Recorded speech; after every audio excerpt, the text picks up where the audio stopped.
Welcome to a new week with the electric trucker. We just came from our Spain road trip and we're almost back in Germany. This week there's a trip to Switzerland coming up and I will be driving the solar trailer from Sono Motors. Right now it's Sunday evening and this is the rest area where we spent our time today.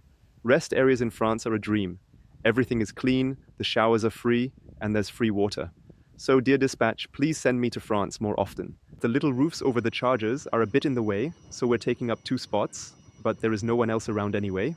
We plan to leave at 10 p.m., but we're a bit delayed because the charging stations didn't want to cooperate. Also, there's a rare Fisker Ocean parked back there. I showed the Karma in the last video and the Ocean was their next attempt. A great car, but unfortunately they've gone bankrupt again. The station where the Ocean was charging had communication issues, the second one didn't work either, and most of the other stations were offline. I thought I wouldn't be able to charge at all, but Ionity has a really customer-friendly policy. When their stations are offline, you can plug in and charge for free. Not many charging point operators do this, but Ionity explicitly takes the blame when their network is down, so we're saving about 150 euros right now. I talked to Andrew, who's driving the Fisker Ocean. He's from Denmark and he's heading to Spain. There are only 10,000 of these cars, but there's the Fisker Ownership Association in the US, where a lot of owners have joined forces to keep the car alive. The big issue is that spare parts are super expensive, but there are already some aftermarket parts being produced. What's really interesting is that the community bought out the cloud service where all the Fiskers send their data. That was a huge problem when the manufacturer went under, as the connectivity would have been lost. This whole effort is getting a lot of support from a taxi company in the US that bought 3,000 of these cars, basically a third of all the produced cars. They're helping to keep the vehicles running, which is a pretty wild story. Andrew also mentioned there are a few dealerships in Denmark that know how to maintain these cars, probably because Henrik Fisker himself is Danish. He's super happy with the car. It's a totally futuristic vehicle with incredible performance. I think it's the most powerful version with all-wheel drive and around 600 horsepower. He got it for half the price. It originally cost 70,000 euros and he bought it for half of that a few months ago. He said it was the best decision of his life. It's 11 a.m., we've already hooked up the trailer and the truck is fully charged. We make one more charging stop in France before we get to Germany. In 265 kilometers, there's a fast-net charging park that's easy to access with a truck. I'll drive the first shift, then Nano will take over. First stop after 280 kilometers. Our energy consumption was a bit higher because we had quite a few elevation changes. We're down to 33% battery. We're aiming for this fast-net station, and you can usually spot them pretty easily. But this height restriction is new. It wasn't on Google Street View, and it's at the back too. Honestly, this is the trickiest charging station we've seen in France so far. I checked the situation real quick, and there's another Ionity charging park about 56 kilometers away, and there's also an IE charge park further ahead, if we feel like shutting down a third charging station. We just got stopped for an inspection. Right after the toll station, a customs officer waved me over and asked for the CMR papers. We've got 2 papers, one for kitchen appliances and one for all the chocolate. Maybe she didn't believe me about the chocolate, so she asked me to pull over and open our customs seal. Someone climbed into the trailer to check the chocolate, and now we've got a stamp and a note on the CMR paper saying the seal was opened. But as long as you're polite, it's all easy and straightforward. We've found a great charging park here. It's next to a supermarket. And once you drive in, there's a big parking area for trucks where we dropped off the trailer. We were down to 20% since we kept driving a bit further, but it's worth it because Ionity's prices are lower.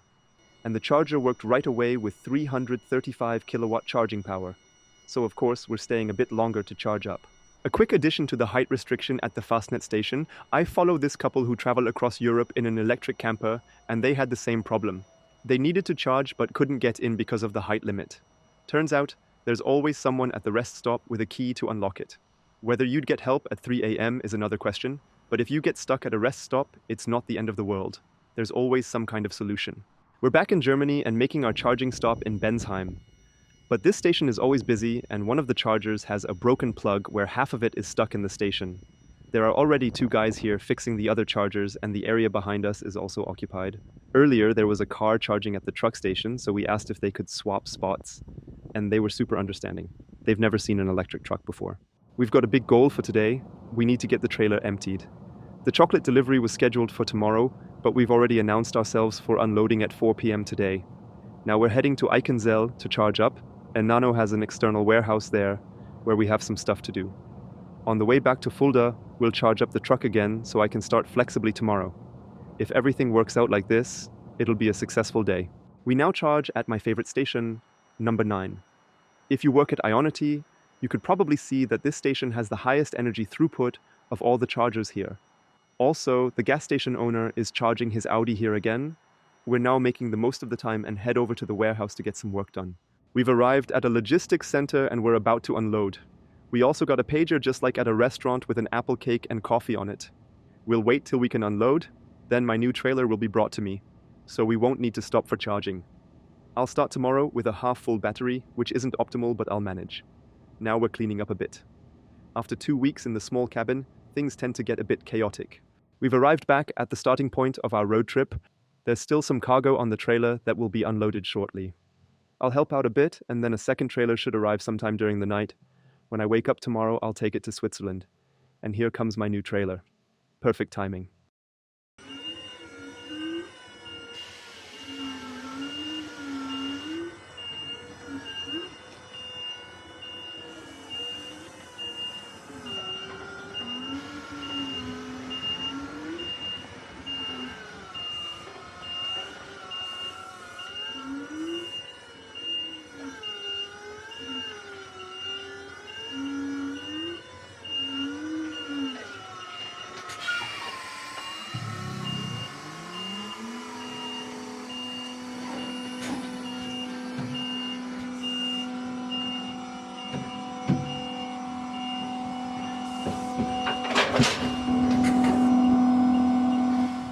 A new day begins.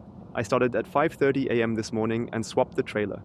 Now I'm loaded with plants and trees and have 4 delivery stops.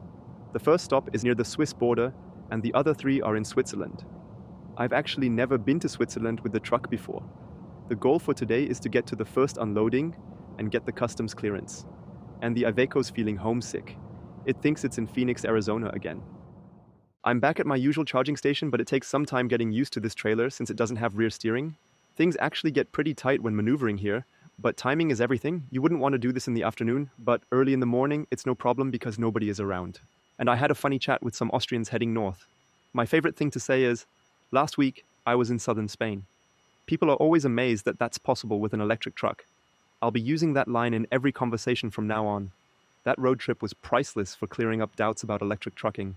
As an electric truck driver, you've got to stay cool. If communication with the charging station does not work right away, just try again and stay calm. Even messages like this one could confuse a newbie. Sometimes these messages pop up totally randomly and the charging just keeps going. So, don't let the charging station stress you out. I'm heading south and I should reach the first customer around 1 p.m, so I'll make a stop at Aral-Pulse to top up the battery so I can stay flexible in Switzerland. I've got a bit of respect for driving in Switzerland because my phone plan doesn't cover internet there. Within the EU, there's a roaming law, so you don't pay extra for data. But in Switzerland, it gets expensive. That's why I'm aiming to avoid charging there since I'd need my phone for it. I'm in Bondorf, and because I already know this station, I'm always full of confidence driving in, and that just makes it way more fun. This is my first charge at Aral-Pulse with a new subscription rate, 39 instead of 50 cents.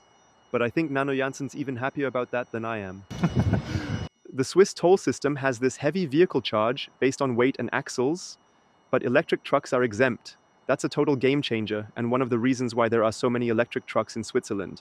From what I've researched, this also applies to foreign vehicles, but I'll double check at the border if that's the case. But it would make the trip super affordable.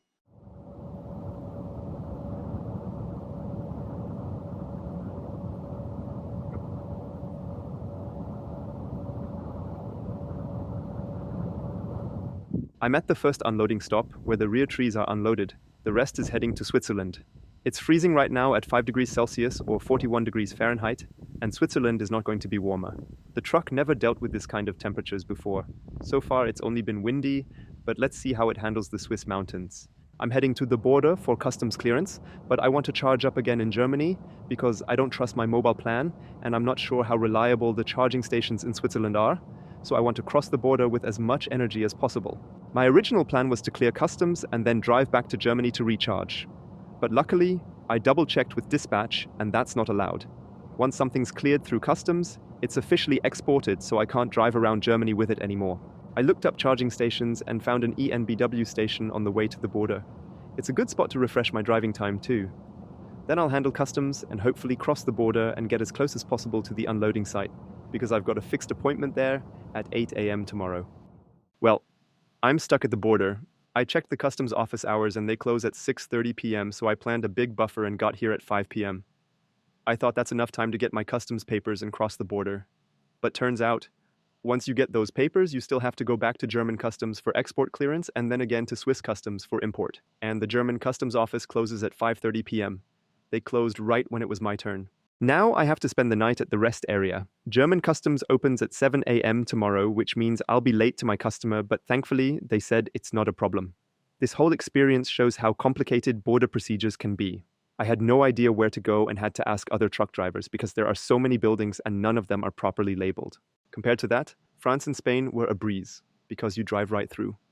Makes you really appreciate the Schengen Agreement and the EU. Imagine having to double-check everything at every border.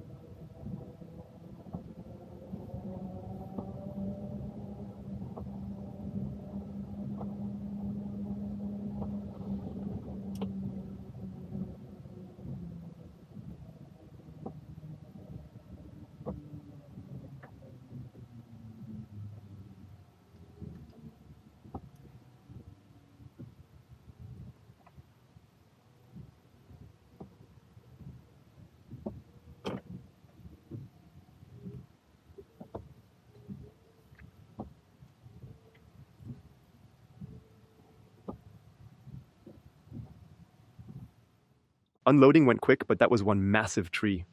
We got it off fast working together, and now I'm back on schedule. Unfortunately, there's so much fog here that I can't see any of this beautiful country, but maybe the weather will clear up later.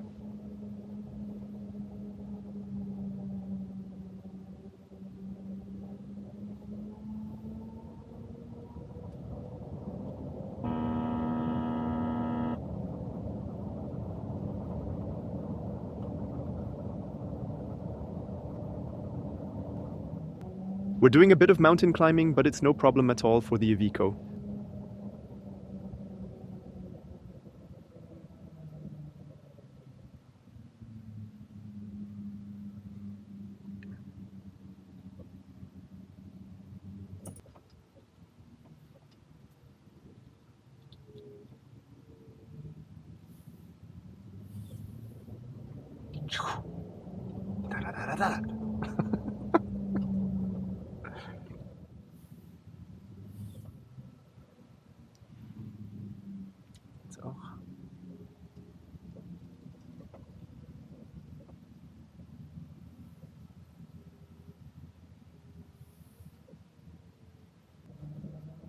It's crazy.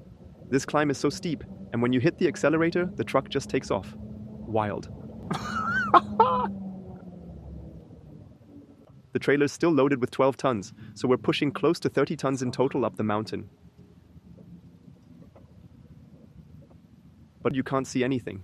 You just have to hope nothing's coming the other way.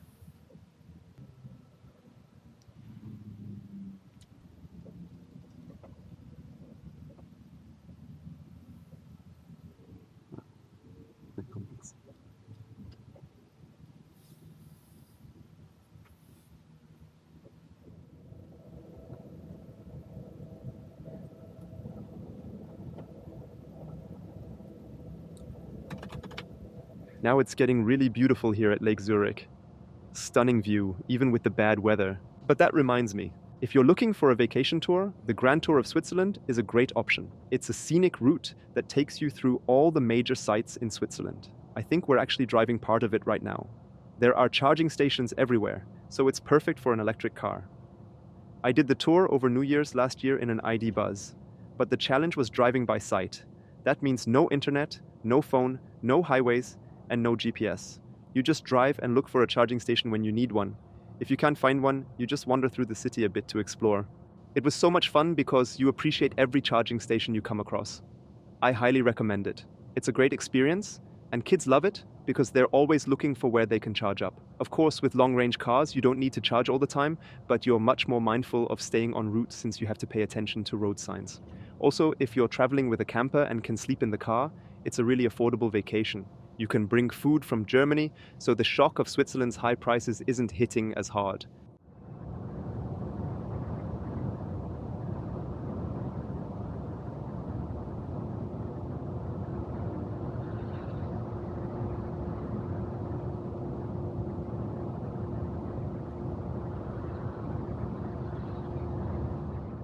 At the last unloading spot, 7 trees are coming off, and then the trailer will be empty. I had to back in, making a left turn around the corner, and it's actually a lot of fun to maneuver such a huge trailer into place. Turning left around the corner is easy when you can just look out the window, but turning right with the small wide-angle mirror is a bit trickier. Now, I'm helping with the unloading, and then my Swiss delivery will be done. I'm just behind Zurich heading to my next job in Munich. 300 kilometers and about 4.5 hours left. But I've only got 2 hours 20 minutes of driving time left and 30% battery, so I'll need to stop for a recharge or a rest. I hope I can make it to Germany and charge there. In Munich, I visit Sono Motors. They are well known in the e-mobility sector for their prototype solar car Scion, but now they focus on solar solutions for trucks, trailers, and buses. My strategy of not charging in Switzerland to minimize the risk has worked out well so far. It's a small country, and maybe that's why so many electric trucks are on the road. You can always charge up at the depot, which makes it even more cost-effective. I just had a bit of a brain fart moment. I looked at the GPS and thought, wow, cool, you can drive through Lake Constance now. They've tunneled it. I didn't question it at first, so I took the exit off the highway. Then I realized the GPS had actually planned a ferry ride. I was hoping to just roll into Germany and charge with 10% left, but if you drive south along Lake Constance, which is the quickest route, I definitely need to charge in Switzerland. So now I'm charging here in Konstanz at a bigger Aral station, topping up enough to make it into Germany, since I've got that 8 a.m. appointment tomorrow. Today is some wild adventure. The good news is I was able to park the trailer and can charge the truck. The bad news, I originally planned the arrival time with the GPS, including a 45-minute break. But now I need more time. Theoretically, I should leave right now to make it in time with the 9-hour rest to be there by 8 a.m. tomorrow. That obviously won't work, so I'm going to try the ferry instead. The worst-case scenario is, I arrive at the same time as I would have if I'd gone around Switzerland. The ferry runs back and forth all the time, and costs 50 euros for a truck. Not a huge deal, and I get to experience a ferry ride. So, best case, I'll make it to my 8 a.m. appointment. Worst case, I'll be just as fast as if I'd driven around, but I'll have saved a bit of charge. I didn't think I could top the views from my trip through Switzerland, but check this out. I'm the captain now. I'm on the ferry crossing Lake Constance. You can see over all the cars and get a glimpse of the silhouette and lights of the city. It would be cooler during the day, but I don't even need to go up to the bridge because I am the bridge. What's also funny is I studied mobility management for my degree, and we always talked about multimodal mobility, how to combine different transport methods. And now look at this. The bus is taking the ferry across Lake Constance. If there was a bike on the bus, it would be multimodal mobility squared.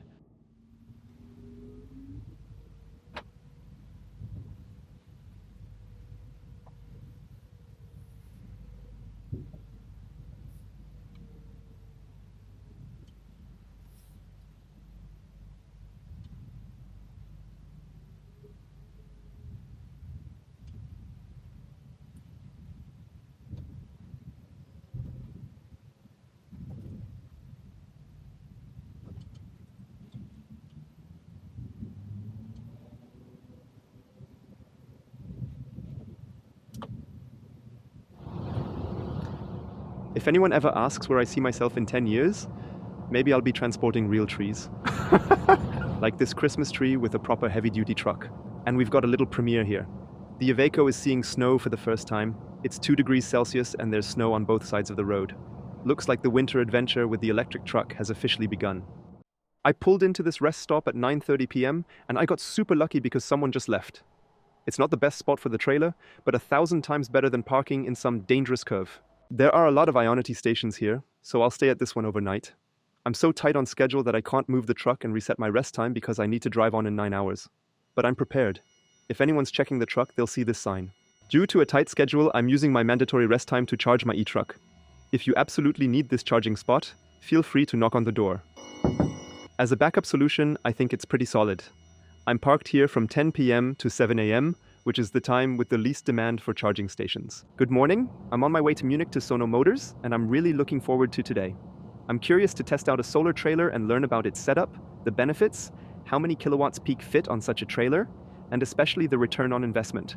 I hope this video will educate us all about it because that's the most important thing for this channel, to help people learn, understand, and ask more questions. I'm now at Sono Motors in the hall and already hitched up the solar trailer, but we've run into a big issue. The Duomatic connection is really convenient since you can connect everything with just one plug, but there's no adapter available. Nobody here knew about it, so now I'm researching with different dealers in Munich to see if there's an adapter for this. Usually trailers like this don't have Duomatic, but without an adapter I can't drive it. But about the trailer, we have a 15 kilowatt peak solar system here with 5 kilowatt peak on each side, left, right, and top. These are flat modules connected to flat band cables that run down and then forward. They are only 3 millimeters thick and manufactured in a specific way to get attached to the trailer. At the front, we have the power electronics, where the individual strings are optimized and the power is boosted to 800 volts. This isn't just about producing electricity, but also storing it, as we have a battery installed at the bottom. The final battery will have 50 kilowatt hours, which is more than enough for hybrid use, for regenerative braking, and even to assist in acceleration. It also has a CCS plug, so the trailer could be charged when stationary. It has a drive axle, essentially making it a self-driving vehicle. This concept makes especially sense for diesel trucks, as it can help reduce fuel consumption. They mentioned that under optimal conditions, the solar system could generate 30 kilowatt hours per day, and in southern regions possibly more. That would be enough to drive about 30 kilometers. This trailer is a project from several manufacturers, and Sono Motors is coordinating the whole thing, but it's not fully operational yet. The system is moving on to the next partner since the drive axle isn't installed yet. Otherwise, it's just a regular trailer. However, this could become an important part in the future of logistics. And this is such a huge workshop here with a bus next to the trailer being equipped with solar panels on the roof. But if you're already at Sono Motors, you have to check out the Scion, which is hidden in the back. This was one of the last prototypes but didn't make it to production. It's really sad because the idea is very clever. Integrating solar cells all over the vehicle, and with the black body it looks really stylish as well. Unfortunately, manufacturing vehicles is super expensive, especially with the production ramp up, and we've seen with Fisker that even if you manage to get that far, it's still really difficult to continue financing it. But this is already part of automotive history in Germany, and definitely a legendary project, because it was also community funded. But the company lives on. They've scaled back from over 400 to 40 employees. Making a car is super labor intensive, while retrofitting a trailer is a bit easier, but they stay true to their vision of solar on every vehicle. Of course, getting the solar installations on the trailers approved is another challenge, but it's really cool that I can play a small part in supporting it. We're finally ready to depart because Thomas and Janik from Sono Motors are really good craftsmen. They quickly converted from Duomatic to a normal connection because the adapter we bought didn't fit. It now looks like it has always been this way. Now we're doing some testing because one of the important aspects is solving the partial shading issue in a good and efficient way, so that the solar panels don't all stop working as soon as there are shadows on some of the panels. But now I'm taking their toy away. We've already driven a few kilometers, and I'm actually not traveling alone. I've got Nino with me. We're doing a German live stream on his channel talking all about e-trucking. We've arrived at Ionity. This is a very new charging station, and the truck actually fits just right here. There are 24 Ionity chargers, 40 superchargers, and at the back by the gas station, there are another 4 Aral pulse chargers. There's also a new bakery here with a large solar system. It's another great example that there are more than enough charging points for electric cars. Actually, we have a small lighting issue because the right side isn't working. We've already swapped the cables and tried everything, but at least the most important things are working. The brake lights, turn signals, and reverse lights. And since this is a delivery trip for a prototype, we won't complain, and we can't fix this quickly anyway.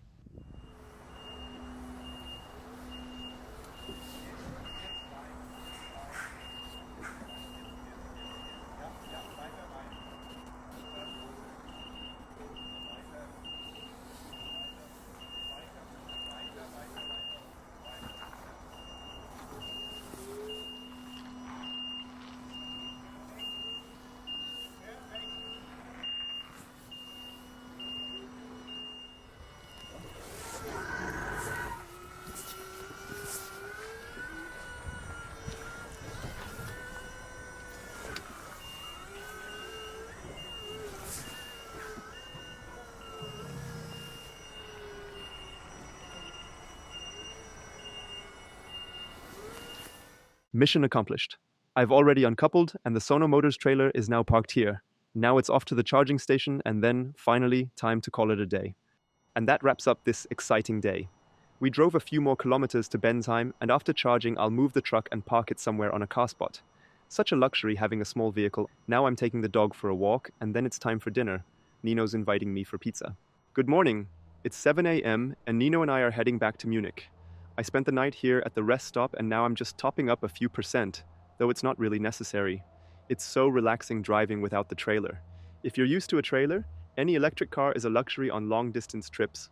I'm picking Nino up from the hotel, and I think this might just be the coolest limousine you could imagine. Following the motto, never stop a running system, we're back in Möcklingen for a quick break. Here's good coffee, easy access for trucks, and of course, super relaxed without the trailer. We could have taken the break later, but since it's a 5-hour drive to Munich, we definitely need one stop. 2 more hours of driving, and then I'm hoping I can get the trailer out at Sono Motors. We're back at Sono Motors. It's pretty easy to get through here, and luckily there are no cars parked on the other side, so getting out should be pretty smooth. I'll get the trailer out of here, and then I'm heading home. No more trips today. I have to work again on Monday, so I'll drive home, charge up, and be ready to roll next week.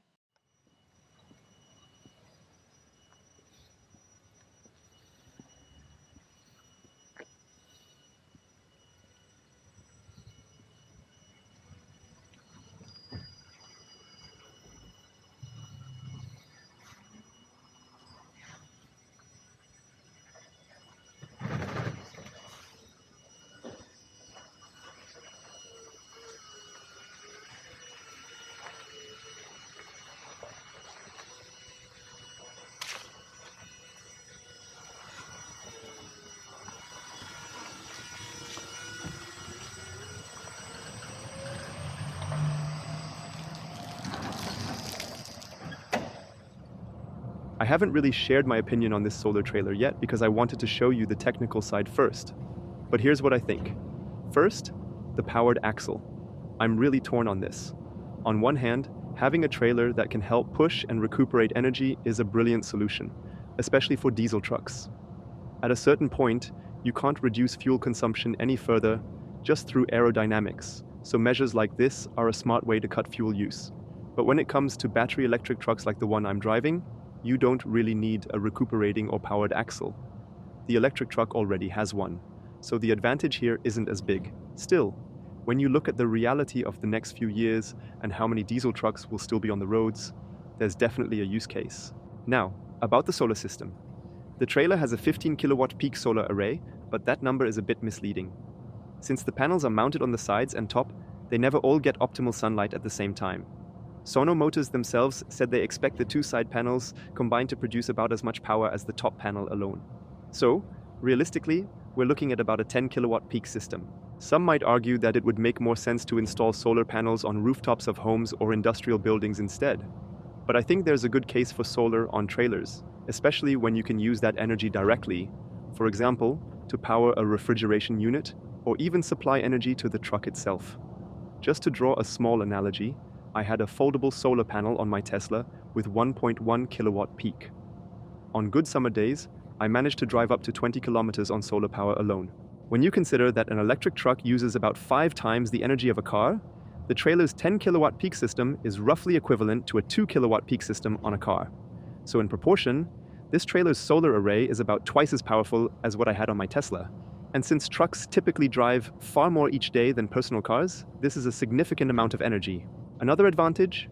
Integrating solar panels on a trailer is much easier. The flat surfaces simplify the installation, and you avoid the challenges of a curved car body. Of course, we still need real-world data to see how much energy this system actually generates and how much it reduces fuel or battery consumption. That's always been a bit of a criticism with Sono Motors. A lot of their numbers were very theoretical since their solar car, the Scion, never made it to production. We'll need to see real-life results for this trailer. And that's exactly why I put solar panels on my own car, to gather real data and see how it works in practice. Admittedly, my setup with the roof tent and fold-out panels isn't exactly mass-market friendly, and the extra weight and drag from the tent partially cancel out the solar gain. But with this trailer, you don't have that issue. One last thought. Most trailers on the road today are curtain-sided trailers with flexible tarp-like sides, but there's no reason you couldn't install solid solar panels on the roof while keeping the flexible sides. that would probably be the optimal solution. A fixed roof for maximum solar power and traditional curtains on the sides for practicality. As for the battery and the trailer, I'd probably skip that for now and keep things simple. Just use a straightforward cable connection so the truck can directly use the solar power. In my opinion, that would be the most efficient and practical version of this concept. That's my take. And this week has been exhausting. It started Sunday night, with lots of long-distance driving and not much sleep. Between overnight stops near borders and the constant driving, it's been intense. Don't get me wrong, it's been a ton of fun and incredibly exciting.